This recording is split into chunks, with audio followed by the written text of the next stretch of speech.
Hola, ¿qué tal? Soy José Lancha Jacobo y voy a platicar con Jorge Olvera García. Él es candidato a magistrado del Poder Judicial del Estado de México en materia familiar, obviamente por Toluca.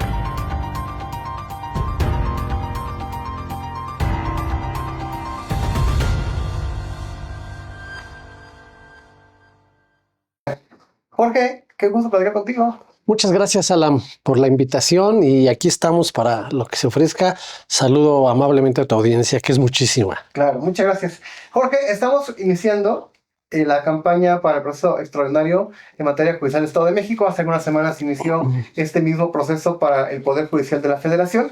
Son dos procesos distintos y creo que a la gente no le queda claro y algunos incluso participantes. Tú eres candidato en materia familiar. Platícanos un poco en qué consiste esta elección en la que estás participando como candidato.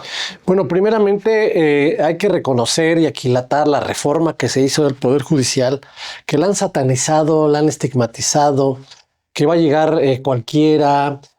Hace algunos medios o la propia gente sataniza, ¿no? Las redes sociales, que es lo de hoy.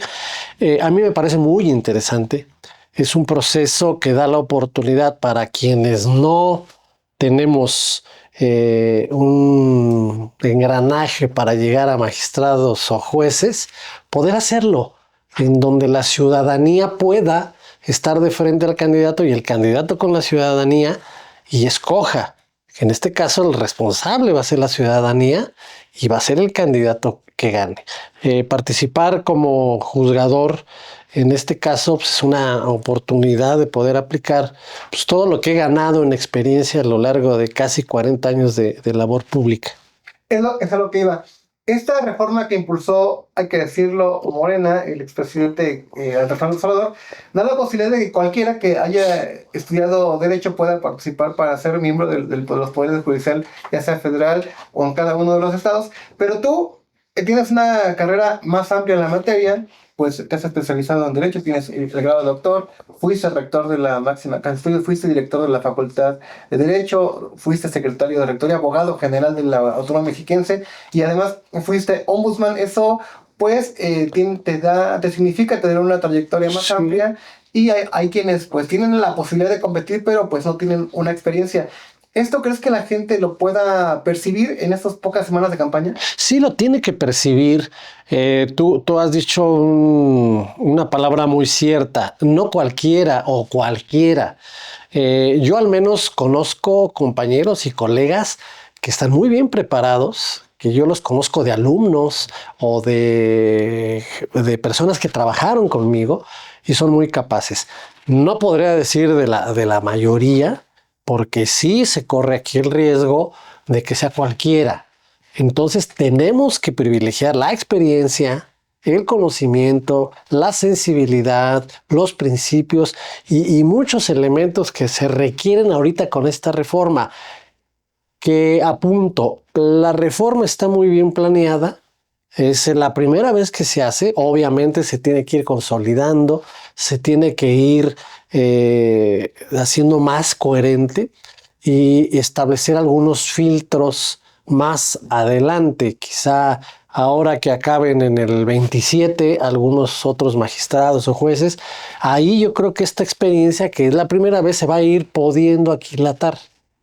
¿Cuál es tu visión, Jorge, del Poder Judicial del Estado de México al que aspiras pertenecer? Obviamente estamos hablando de una nueva forma de concebirlo. Anteriormente, pues acceder a él era a través de una designación de la Cámara de Diputados. Obviamente había intereses políticos. Hoy va a ser con el voto popular, pero en la narrativa, repito, de la cuarta transformación, de que quizás todo lo anterior era malo. ¿Cuál es tu visión del Poder Judicial del Estado? No necesariamente. El Poder Judicial está compuesto por un sinnúmero de jueces, de magistrados, de profesionales, que yo tengo que defender a mi alma mater, la Autónoma del Estado de México, durante 60 años de vida de la universidad y aún antes ha sido la proveedora de juzgadores, de personal judicial y quien ha amalgamado y puesto los cimientos de la arquitectura jurídica del Poder Judicial. Entonces tiene muchas cosas buenas el Poder Judicial. Recordar cómo impulsó en el 2011 las reformas, ahora en este 2023 que se aprobó el Código Nacional de Familiar y ha hecho muchas cosas. Conmigo trabajamos como presidente de CODEM la ley de amnistía conjuntamente con el Poder Judicial. O sea, sí tiene cosas malas, pero como toda institución conformada por hombres, pues el hombre es un producto cultural. Hablo de hombres y mujeres, un producto cultural. Y somos falibles, definitivamente. Siempre las instituciones, por ser contingentes, tendrán que abordar cambios, pero también tendrán que abordar transformaciones. Y esta reforma es una transformación. Tendrá que ser mejor, perseguir un mejor poder judicial que el que está ahora. Y así sucesivamente tenemos que ir por la mejora y la continuidad de lo que vale la pena. Claro. Ahora, ¿qué ofrecerle a los electores, que son los que van a definir esas posiciones? Porque he escuchado varios candidatos, y sobre todo quienes ya tienen la experiencia como magistrados o como aspirantes a ministros, y saber, es que es complicado porque no puedes decirle a los habitantes, voy a ser un magistrado, un ministro honesto, un magistrado que tome resoluciones en base a lo que la ley pide. Pues así, esa es la ley. ¿Cómo construir una narrativa de confianza con el electorado, Jorge? ¿Y qué planteas? Yo creo que es la experiencia. Tú lo acabas de decir, la gente ya vio lo que hice como rector, la gente ya vio lo que hice como presidente de la Comisión de Derechos Humanos, 50 posicionamientos en torno a la violencia de género, a la ley de identidad, a la amnistía, a la no represión de periodistas, a todo ese tema social que está vivo. Es eso. Mi eslogan es por una justicia con rostro humano. No podemos ofrecer más de lo que la ley ya te está pidiendo, pero hay que recordar que el derecho también se conforma con la moral, con los principios, con los valores, con la ética, con la ontología, con la deontología, con valores que la sociedad está viviendo.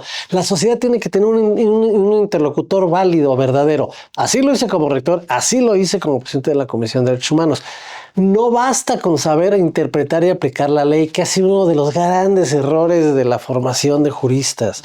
Tenemos que ir más allá y hablar de tú a tú con el ciudadano, con el pueblo, escucharlo, agilizarle sus temas, sentir como propio los problemas que ellos tienen, y no solamente como un cuadro matemático o algebraico o ecuacional, aplicar la ley o el código, ¿no? Nos convertimos en abogados codigueros muy expertos con un lenguaje que la gente no entiende.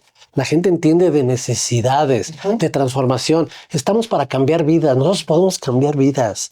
Esto es algo importante porque si bien hay un andamiaje legal, constitucional, a la cual se tiene que sujetar pues, todos los juzgadores, ya sean jueces, magistrados o ministros de la Corte en el tema federal, la esencia de esta reforma constitucional en materia judicial que impulsó Morena en la Cuarta Transformación y que rechazó, pues, obviamente, la oposición a este partido político, es que la justicia tiene que ser más cercana a la sociedad, tiene que ver por los más desprotegidos, tiene que atender a los sectores sociales. ¿Cómo entender esa visión, Jorge? Entendiendo también que hay que respetar la legalidad. Claro, quitar la politización de lo judicial, porque muchos años se politizó en materia penal, civil, administrativa, familiar. Tan solo familiar son 2/3 de los casos que se llevan en el Estado de México y en el país. Entonces, aquí lo que nos está diciendo el crecimiento poblacional, el fenómeno sociojurídico, antropológico, es que la sociedad requiere educación, requiere cultura, requiere enseñanza, requiere sensibilización, solidaridad. Ese es el quid de la reforma. Algo cercano al pueblo, que traduzca al pueblo. Sí había intereses, sí había opiniones de quién puede ser, este sí, este no. Y creo que es un gran experimento social de transformación el cambiarlo. Claro. Que ahora la ciudadanía sea responsable, no el poder. Entonces, eso quiere decir que va a bajar a un nivel de concertación con la ciudadanía, con el pueblo. Para mí en lo particular va a ser excelente. Quien estuvo o ha estado acostumbrado a darle la cara a los problemas, a hablar con la gente, a solucionarle los problemas de inmediato, entiende. Por eso esta reforma, para mí en lo particular, y lo he dicho antes de inscribirme hace un año, es buena, es muy positiva, hay que tomarla con esta filosofía de cercanía, de rostro humano, de solidaridad, fraternidad y no de técnica jurídica. En los últimos días, las dirigencias en el Estado de México del PRI y del PAN han dicho que ese licencia es un fracaso. Primero porque no va a ir mucha gente a votar y segundo porque pues se descuidan otros aspectos que requiere la sociedad. ¿Tú consideras que va a ser un fracaso o cómo navegar en contra de esas críticas que también no solamente los partidos políticos, hay gente de la sociedad que piensa que este proceso es un fracaso? No, definitivamente no puedes cualificar ni calificar que es un fracaso. A ver, están descalificando a gente, repito, muy preparada, que yo vi en las pruebas orales que tuvimos, gente muy calificada, había jueces, había exmagistrados, juristas, académicos con una gran sapiencia. ¿Cómo estás descalificando con la palabra fracaso a algo que todavía no ha sucedido? Creo que hay que dejar que pase el fenómeno. La sociedad lo está exigiendo, lo está reclamando, y también en esta parte poder cualificar y calificar a los abogados que están del otro lado de la barandilla, ¿no? Es un proceso integral y no puedes llamar fracaso. Yo estoy en contra definitivamente de quien le llaman fracaso. Les aseguro, esperemos un año, démosle la prueba necesaria, ahora sí como abogados, el beneficio de la duda, para que podamos calificarlo y cualificarlo. ¿Qué experiencia, Jorge, has visto? Repito, varias semanas ya del proceso federal. ¿Qué experiencias tomar para que hoy que inicia el proceso extraordinario local para el Poder Judicial del Estado de México, hacer que la gente realmente se interese y le entienda cómo va a ser la elección el primer domingo de junio? Que le hablen con su lenguaje, que le digan que los magistrados, los jueces lo van a ver a la cara, que entiendan sus problemas en un lenguaje coloquial, no técnico, no jurídico. No puedes ofrecer nada de lo que va más allá de un código, de una ley, pero sí puedes hablarles con rostro humano. Aquel que sufre de la separación de sus hijos, la violencia de género, la violencia vicaria, los niños, los ancianos, tanto hombres como mujeres, háblales de eso, de cómo vas a asumir ese problema con esta óptica de defender el derecho humano. Ahora el derecho humano está arriba del derecho escrito. Y qué bueno, ha sido un gran, decían en el 2011 o en instituciones que se han fundado, esto va a ser un fracaso. Y se han consolidado, ¿no? Me acuerdo cuando no existe el divorcio en México, o sea, no, con la implementación del divorcio, esto va a ser un fracaso, se van a acabar los matrimonios, pues no. Ahora, Jorge, ¿qué significa para las familias? Yo creo que la materia en la que estás compitiendo es uno de los más sensibles, que genera, pues yo creo que división, bueno, y nunca va a quedar alguien conforme con la decisión de un juzgador. ¿Cuál es el reto para un magistrado en materia familiar? Pues entendiendo que es uno de los temas más sensibles porque se vive en el núcleo familiar. La equidad, la igualdad, que todos buscar esa conformidad, buscarla por todos los medios. Repito, un juzgador cambia vidas, como el presidente de la Comisión de Derechos Humanos cambia vidas, como el rector cambia vidas. Al darle una beca a un muchacho para que se vaya a estudiar, cambia vidas, cambia chips. Entonces, aquí es buscar los mecanismos sociales con el lenguaje del ciudadano para cambiarle, para entender qué es lo que quiere, sin tanto tecnicismo, sin tanta tema legal, poder establecer acuerdos, está una justicia restitutoria, establecer la mediación. Ahora el Código Nacional viene la oralidad para que sea más ágil, los temas vía línea, no hacer una dilación de sus problemas, hablarles con la verdad, hablarles de frente, salir a la calle y no estar sentado en un despacho. Ese es el tema que debemos atacar. ¿Dónde termina un término de competencia familiar a penal? Porque, por ejemplo, si en un matrimonio la esposa o el esposo golpea al otro y se convierte en penal, cuando alguien se lleva al hijo y lo acusa de secuestro, custodiado sin permiso, ¿cuándo? Porque eso es muy recurrente. ¿Cuándo lo familiar se pierde con lo penal, Jorge? Bueno, aquí...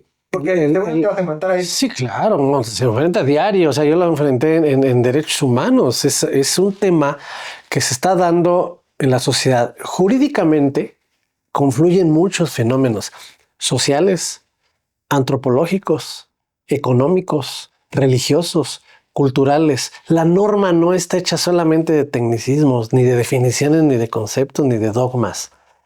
La norma está hecha por el hombre, es un producto cultural. Entonces, aquí, ¿en qué momento se convierte? Hay que observar que el derecho es integral. Hay que observar una integralidad. El magistrado familiar tiene que ver con el magistrado penal, con el juez penal, con las autoridades penales, con derechos humanos.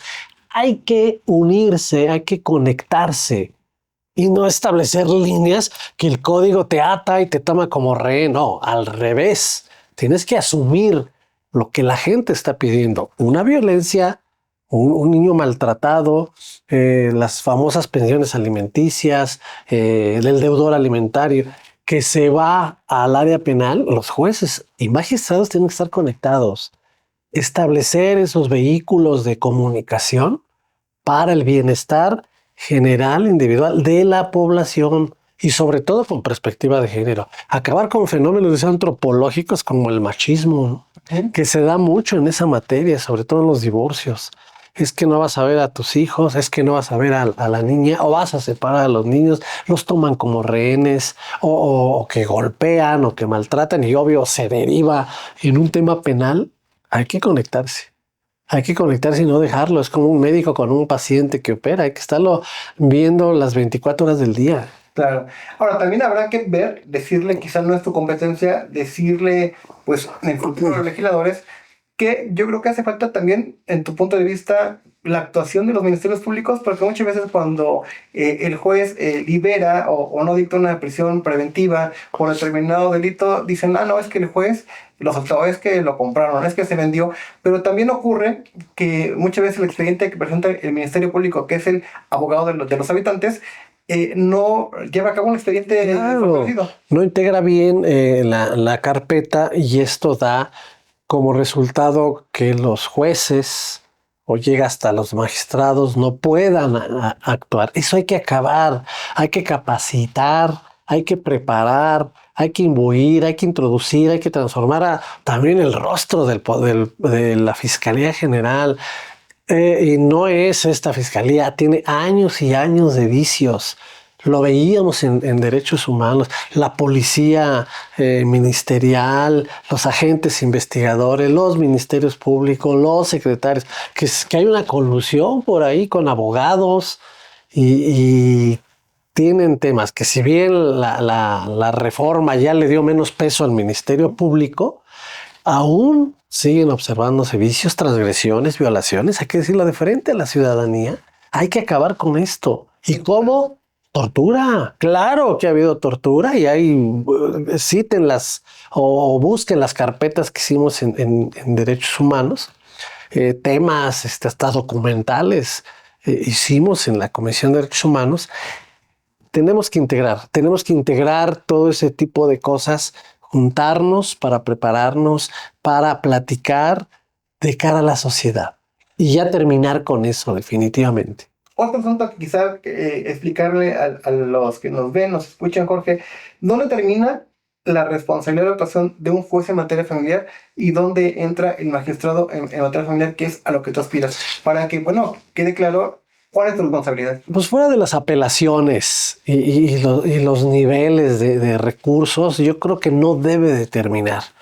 No basta con que se recurra, se apele a algún acto, alguna sentencia hacia la sala superior. No debe de terminar ahí, aunque jurídicamente ya le dejan la bolita al magistrado. Yo creo que debe de seguir habiendo esa intercomunicación. No es una pelea, no debe de ser este nivel jerárquico un rompimiento del asunto. Debe de seguir la línea y eso es lo que tenemos. No hay una continuidad ni con el Ministerio Público. Y debemos de inmiscuir a la Comisión de Derechos Humanos, a los derechos humanos de los municipios como primer respondiente.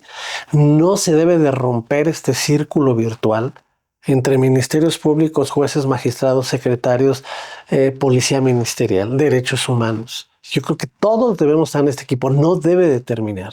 Claro.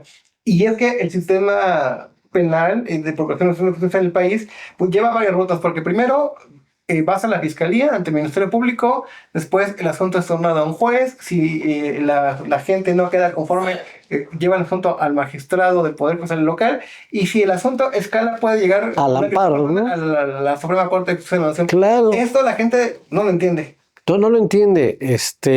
Aunque así está el sistema judicial, la arquitectura jurídica de México, yo creo que tenemos que bajar el nivel del lenguaje, explicar y ayudar a la gente. Por eso somos servidores públicos. La toga no te quita lo valiente. Claro. Debes de bajar y explicar, atender y evitar que esto escale. Está la mediación. Yo en 2015 fundé y coordiné la licenciatura en la solución de medios alternos de conflictos. ¿Por qué llevarlo al pleito? Pues quizá porque el abogado también ahí lleva algún interés, ¿no? O no sé, algunos funcionarios. Digo, tampoco hay que tener miedo de decirlo. Sí hay corrupción, sí hay temas ahí escondidos. Hay que terminar con eso. Entonces, y explicarle a la gente, establecer medidas didácticas, pedagógicas que les enseñen desde las facultades. Desde las facultades, Alan, seguimos teniendo vicios en la educación jurídica, en donde estamos produciendo abogados positivistas, legalistas, en donde no vemos más allá que el fenómeno jurídico, ¿no? Sí. Cuando es social, económico, político, cultural, debemos de leer, debemos de atender, debemos de sentir lo que piensa la gente de a pie, el obrero, el campesino, el empleado, el empresario. Todos tienen que hacer uso del derecho. Diario hacemos uso del derecho y por eso tenemos que utilizar un lenguaje asequible, tranquilo y que esté a ras del piso y no meternos en legalismos inútiles e intrascendentes. En este escrutinio público, Jorge, también de campaña, pues también hay un tema político. Claro. Pues saldrá a relucir tu paso por la Autónoma Mexiquense, a la que se ha señalado, y hay sectores que insisten en este reportaje que se convirtió en la estafa maestra y que ha sido un estigma que ha seguido pues a un sector específico de la Autónoma Mexiquense. ¿Qué decir a estos sectores, Jorge? Mira, ahora que hablamos... Claro, totalmente. Desde hace 12 años estoy preparado. Bueno, aquí estoy primeramente. Aquí estoy. No tengo ningún procedimiento penal, administrativo, nunca lo he tenido respecto a los convenios que se firmaron en el 2009, 10, 11, 12 y 13. Antes de que yo llegara, ya había 5 cuentas públicas en donde este tema de la estafa maestra, lo digo con mayúsculas, se firmó en 2009, 2010, 2011, 2012 y 2013. Yo entro en mayo de 2013 y todavía en enero y febrero están firmados convenios con Cedesol. Evidentemente, si hablamos de legalidad, si hablamos de un tema de Estado de Derecho, no podemos fundarnos en un libro o en 2 libros. El segundo libro, si ya lo leyeron, ya habla de que yo no firmé eso. Yo no lo signé, se continuó como una medida jurídica para que no nos penalizaran. Se presentaron denuncias. Yo fui el primero antes que la ASF en presentar una denuncia penal ante la entonces Procuraduría General de la República. De eso nadie habla definitivamente. Yo desaparecí Fondic, que era un tema, y el último convenio que se esfumó fue en 2016. Ahora casi el 100% está solventado en la Auditoría Superior de la Federación. De la Universidad Autónoma nadie fue detenido, nadie fue interpelado por la autoridad ministerial, por la autoridad administrativa. Hasta ahí acabó. ¿La gente cercana a tus colaboradores en ese rectorado? No, todos a los que fueron llamados solventaron, está todo muy bien. Hay que ir a esas fuentes legales y no un libro, por el amor de Dios. O sea, estamos en una sociedad, en un estado constitucional de derecho. No podemos basarnos en un libro o en 2 libros. Tenemos que basarnos en las actuaciones de la Auditoría Superior. Somos la universidad más auditada de México durante 10 años. Y eso es un orgullo porque nos permite más transparencia. Nunca se fugó un solo quinto de esos convenios, se protegió total y absolutamente limpio. Esto fue un linchamiento mediático que sigue y estoy a sus órdenes. Cualquier documento que requieran, cualquier tema que gusten, adelante. Y el que tenga las pruebas, que vaya y las presente, ¿no? A la fiscalía, claro, yo aquí estoy. Un contralor, Victorino Barrios, ligado a la izquierda, que él decía que iban a caer pues, peces gordos en la autónoma mexiquense con el tema de la estafa maestra. ¿Te acuerdas? Claro. No hubo nada. No, absolutamente, porque la estafa maestra fue federal. Ok. Y dice, es que ya prescribieron. No han prescrito, ahí siguen. O sea, los temas están, los últimos hilos ya se están solventando. Afortunadamente para la universidad no se perdió un centavo. Los que perdieron fueron las empresas ahí que nos dejaron. Nosotros no, al contrario, se recibieron insumos que están perfectamente auditados. Yo en esto les digo, vayan a la Auditoría Superior de la Federación, vayan a la Fiscalía General de la República y no se basen en un libro que me menciona, el primer libro me menciona una vez, y no por la autora, me menciona un periodista. Okay. Que dice que yo recibí la universidad que yo la dejé con una deuda de 1,450 millones de pesos. Mentira, absolutamente falso. Y el segundo libro, ya clara, lean el segundo libro, la historia de la estafa, véanlo, y dice ahí quién firmó los convenios. Pero yo no he visto a ningún periodista, salvo ahora que tú me estás preguntando, y te lo agradezco, que diga eso. Okay. Y nunca han dicho el nombre de quién los firmó. Tema raro, linchamiento mediático, tema mediático, estoy absolutamente limpio, no le debo nada a nadie, aquí estoy y no tengo ningún problema. Jorge, para ir finalizando la conversación, ¿qué viene en los próximos días? ¿Cómo desarrollar la campaña? Porque también hay candados muy fuertes. El tema del financiamiento, el tema pues de que uno puede hacer muchas cosas, que si vas a un foro tiene que ser pues 2 candidatos por lo menos del mismo material. Bueno, un proceso difícil. ¿Cómo desarrollar esta campaña? Es un proceso difícil, complejo, por ser la primera vez. Siempre las primeras veces tienen complicaciones. Yo quiero entender que el YEM, en términos generales, por tratarse de una elección especializada de juzgadores, pues tiene que ir con pasos muy blindados para que no cualquier externo se entrometa en un tema tan delicado que es la impartición de la justicia en el Estado de México y en el país entero. Pues los topes de campaña, etcétera. Aquí el 100% será las redes. Será lo que la gente que guste de tu plan. Yo presento un plan de trabajo. Presento una serie de narrativas que entienda la gente. Y bueno, los que me conocen, pues ya tendrán su decisión. Pero el YEM está siendo su primera vez, el INE es la primera vez que lo está experimentando y sí es muy difícil, pero hay que entender lo que es por la delicadeza de lo que está eligiendo. No estamos eligiendo, no peyorativamente, no digo presidentes municipales o diputados o gobernadores.